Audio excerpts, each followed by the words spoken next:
පුංචි ආණ්ඩුවේ බලය ලබා ගන්න ආණ්ඩුව ඒ වගේම විපක්ෂය ඒ වගේම ස්වාධීන කණ්ඩායම් මේ දවස්වල එක එක කතා කියනවා. මේ කතාවල බොහෝ දේවල් සමාජ මාධ්‍යවලත් ඒ වගේම මැතිවරණ වේදිකාවලත් ඒ වගේම රූපවාහිනී මාධ්‍ය සාකච්ඡාවල වගේම ඇතැම් පුවත්පත්වලත් රස කර කියන ස්වභාවයක් අපිට මේ දවස්වල පේන්න තියෙනවා.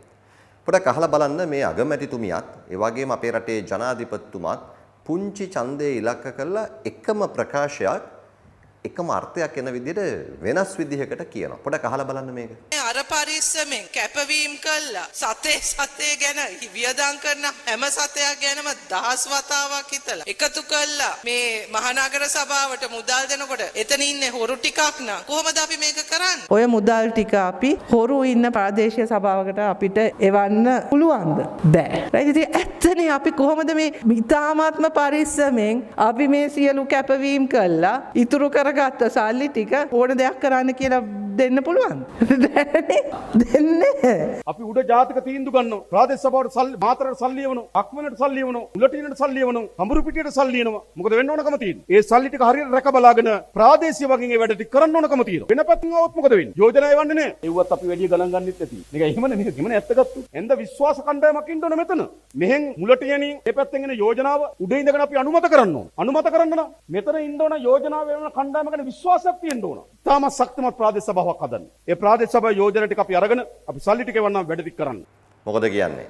අගමැතිතුමිය කියනවා අපි හරි අර පරිස්සමෙන් මේ දවස්වල සල්ලි එකතු කරන්නේ. අපි 100,000 වතාවක් හිතලා තමයි මේ සල්ලි වේදම් කරන්න තීන්දුව ගන්නෙ. ඉතින් මේ පළාත් පාලන ආයතනවල හොරු එහෙමපත් කරලා ඇරියොත් අපි කොහොමද මේ සල්ලි දෙන්නේ? ඒ කියන්නේ ඍජුව කියන්නේ අපේ බලය නැත්තම් අපි සල්ලි දෙන එක ගැන දෙපාරක් හිතනවා කියලා. ජනාධිපතිතුමා නම් කෙලින්ම කියනවා අපිට බලය නැති තැන්වල අපි මොකටද මේ සල්ලි වීදම් කරන්නේ වගේ අදහසක් ජනාධිපතිතුමා ඍජුව කියනවා. එහෙම කිව්වට අපි කරන්නේ නැහැ කියලා පොඩ්ඩක් නිකන් අඩියක් පස්සට අරගෙන පොඩි ලාමක හඬකිනුත් කියනවා. මේ ප්‍රකාශ දෙක ඇතුළෙම තියෙන්නේ ජනතා පරමාධිපත්‍ය අභියෝගයට ලක් කිරීමක්. අනිත් පැත්තෙන් ව්‍යවස්ථාව උල්ලංඝනය කිරීමක්ද කියලත් කෙනෙක්ට ප්‍රශ්න කරන්න පුළුවන්. ඔබ අපි හැමෝම දන්නවා ලංකාවේ ප්‍රධාන මැතිවරණ 4යි තියෙන්නේ. ජනාධිපතිවරණය, මහ මැතිවරණය, පළාත් සභාව සහ පළාත් පාලන මැතිවරණය. මේ ඡන්ද හතරම පවත්වන්නේ ශ්‍රී ලංකාවේ ආණ්ඩු ක්‍රම ව්‍යවස්ථාව විසින් ලබා දීලා තියෙන ජනතා පරමාධිපත්‍යයට අනුකූලව. ඒ කියන්නේ මහජන ඡන්දයෙන්. ඉතින් දැන්ට ඡන්ද දෙකක් පවත්වලා ඉවරයි. දැන් මේ තුන්වෙනි ඡන්දය තියෙනවා. අපි සාමාන්‍යයෙන් දන්නවා ඡන්ද පැවැත්වෙන අනුපිළිවෙල අනුව එක ඡන්දයකට සාපේක්ෂව අනික් ඡන්දයට තියෙන ප්‍රකාශිත ඡන්ද ප්‍රමාණය අඩු වෙනවා. ඉතින් පළාත් පාලන මැතිවරණ ඉතිහාසය ගත්තහමත් එහෙමයි. පොදුවේ ජනාධිපතිවරණයටත් මහ මැතිවරණයටත් වඩා අඩුවෙන් තමයි ප්‍රකාශිත ඡන්ද ප්‍රමාණය එකතු වෙන්නේ පළාත් පාලන මැතිවරණයකදී. ඒක කෙසේ වෙතත් මේ ප්‍රකාශය ගැන අපි අවධානය යොමු කරන්න ඕනේ. මොකද මේ ප්‍රකාශයට අනුව පොඩි අවධානමක් නැත්තම් මිනිස්සු පොඩි සැක සංකාවක් ඇවිල්ලා තියෙනවා අපේ ගමේ බලය හදිස්සියවත් පිළිහිලා ගියොත් අපේ ගමේ වැඩ ටික වෙන්නේ නැති වෙයි නේද වගේ කියලා එකක්. එහෙම එකක් නැහැ. ඒක ඉතාමත් හොඳින් තේරුම් ගන්න. ඔබේ නගර සභාවේ, ඔබේ මහනගර සභාවේ, ඔබේ ප්‍රාදේශීය සභාවේ බලය විධිමත් ඔබේ පරමාධිපත්‍යයේ බලය අනුව, ඔබේ කැමැත්ත අනුව ඔබ පත් කරලා යවන ඕනෑම කණ්ඩායමකට ඕනෑම තත්වයක් යටතේ කරගෙන යෑමේ නිදහස 1865 අංක 17 දරන මහනගර සභා ආඥාපනත මගින් ලබා දීලා තියෙනවා. ඒක ඉතාමත් ප්‍රබලයි. ඒක ඇතුලේ තියෙනවා කොහොමද නගර සභාවක් බලාත්මක වෙන්නේ, කොහොමද කරගෙන යන්නේ, කොහොමද මුදල් රෙගුලාසි, කොහොමද ආදායම එකතු කරගන්නේ, මොනවාද වේදම් කිරීමේ කොන්දේසි. ඉතින් මේ නගර සභා ආඥාපනත ඕන කෙනෙක්ට පරිශීලනය කරන්න පුළුවන්. විශේෂයෙන්ම නාම යෝජනා ඉදිරිපත් කරලා තියෙන ඉදිරියේදීපත් වෙන හැමෝම මේක කියවගත්තට පාඩුවක් වෙන්නේ නැහැ. ඒ වගේම තමයි නගර සභා සම්මත අතුරු ව්‍යවස්ථාවකුත් තියෙනවා. මේක ඇතුළේ තියෙනවා යම්කිසි උපවගන්ති ප්‍රමාණයක් කොහොමද නාගරික ආයතනයක් පාලනය කරගෙන යෑමේදී කළ යුතු නොකළ යුතු දේවල් මොනවාද කියලා.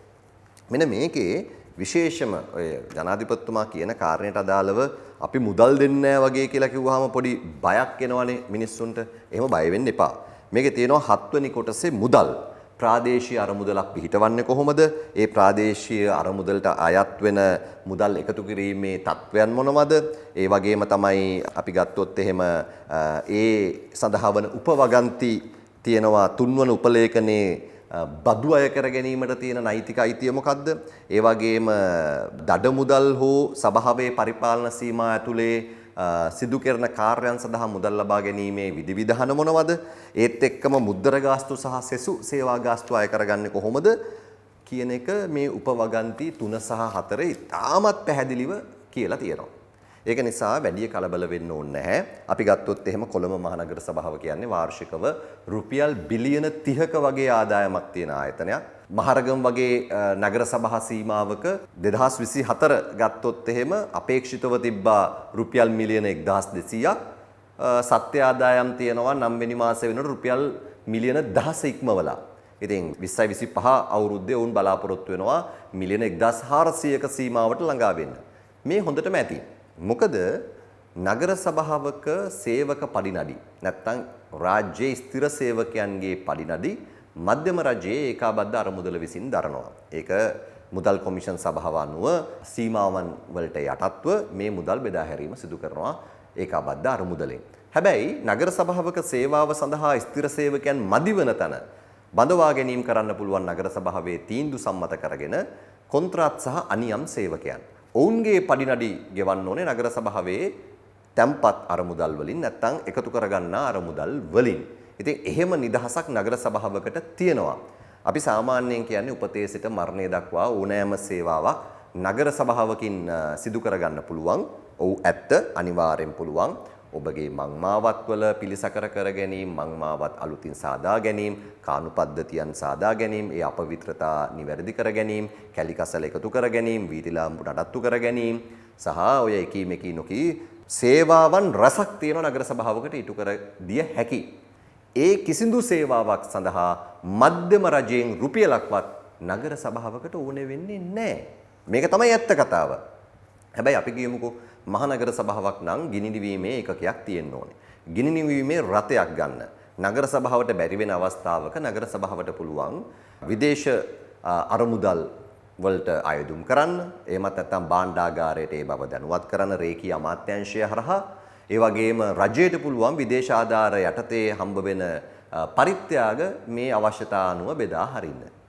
ඉතින් එහෙම අවස්ථාවක් තියෙනවා. ඒකම නැත්තේ නෑ. හැබැයි මතක තියාගන්න අපි කියමු ගලි බවුසරයක්, ගිනි නිවීමේ රථයක්, නැත්නම් කැලි කසල එකතු කිරීමට බාධා වන ආකාරයෙන් රජය මේ අරමුදල් නිදහස් කිරීමෙන් වැළකී සිටනවා කියලා.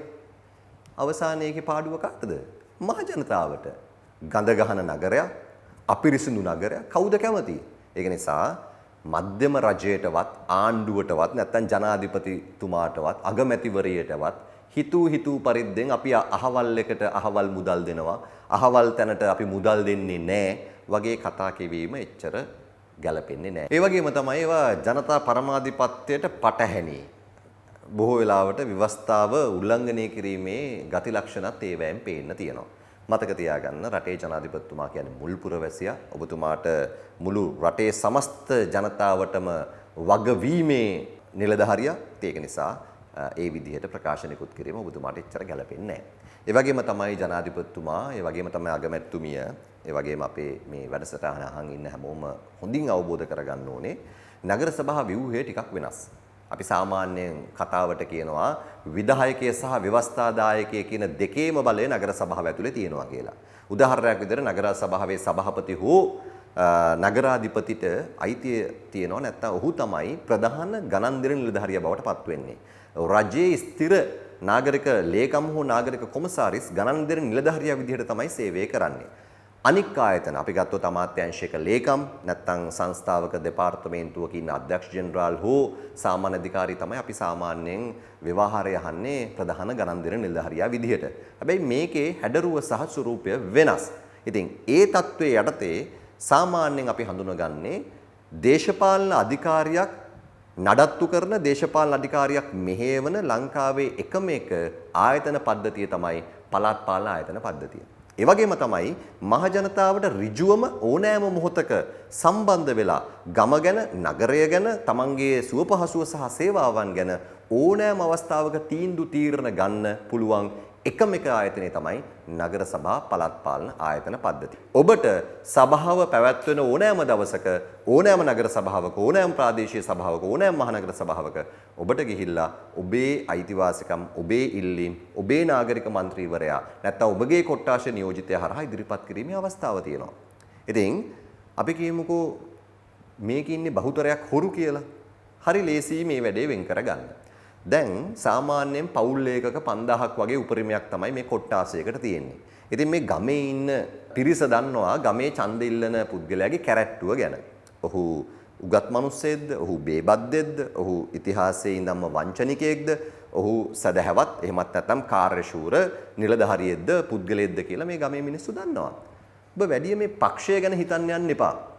සමහරක් වෙලාවට කිසිදු පක්ෂයකින් නැතුව ස්වාධීන මිනිස්සෙක් ඇති මේ වැඩේ ඉතාමත් ඉහළින් කරන්න පුළුවන්. බය නැතුව බලය දෙන්න. මොකද ඔහුට මධ්‍යම රජයේ ප්‍රතිපාදන මත යැපිය යුතු වන්නේ නැහැ. ඔහුට ඕනෑ තරම් අරමුදල් තියෙනවා නගර සභාවේ තමන්ගේ අවශ්‍යතා ඉටු කරගන්න. අපි ගත්තොත් එහෙම හරියම අතලොස්සක් අතේ ඇඟිලි ගන්නට වඩා අඩුවෙන් තමයි වරිපණම් වලින් නැත්තම් දඩ මුදල් වලින් මුද්දර ගාස්තු වලින් නගර සභාවක් පාලනය කරගන්න බැරි. අපි කියමුකෝ කොළමින් ඉතාමත් එපිට තියෙන දුෂ්කර පළාතක වගේ. හැබැයි ඒ නගර සභාවත් නඩත්තු කිරීමේ ක්‍රමවේද ඒ ආයතන වලින් මේ දක්වා ඉතාමත් හොඳින් හදලා තියෙනවා. මතක තියාගන්න ජනාධිපතිතුමාට හිතූ පළියට මුදල් යොමු කරන්න බෑ. උදාහරණයක් එතුමාගේ ජනාධිපති වැය ශීර්ෂයෙන් එතුමාට පුළුවන් යම්කිසි කාර්ය සාධන ප්‍රමාණයක් මත ඒ අනුමත කොන්දේසි වලට අනුව එතුමන්ගේ මුදල් වියදම් කරන්න. මන්ත්‍රීවරුන්ටත් පුළුවන් තමන්ගේ විමධ්‍යගත අරමුදලින් මේ මුදල් වෙන් කරගෙන යම්කිසි කාර්යයක් ගමට කරන්න. හැබැයි මතක තියාගන්න ඒ වෙන් කරන කිසිදු මුදලක් ඍජුව නගර සභාවකට එවන්න බෑ. ඒක එවන ක්‍රමවේදය සමයි මහා භාණ්ඩාගාරය නැත්නම් මුදල් අමාත්‍යාංශයේ මේ මුදල් ඒ අදාළ රේකී අමාත්‍යාංශයට දෙනවා. ඒ රේකී අමාත්‍යාංශයෙන් ඒ මුදල් එක්කෝ දිස්ත්‍රික් ලේකම් කාර්යාලයට ලබා දෙනවා. ඒ දිස්ත්‍රික් ලේකම් කාර්යාලයේ ඒ මුදල් ප්‍රාදේශීය ලේකම් කාර්යාලය හරහා ක්‍රියාත්මක වෙනවා. අපි සාමාන්‍යයෙන් කියන්නේ මුදල් අමාත්‍යාංශයේ මුදල් දෙන්නේ අමාත්‍යාංශවලට දෙපාර්තමේන්තුවට සහ දිස්ත්‍රික් ලේකම් කාර්යාලයට පමණයි.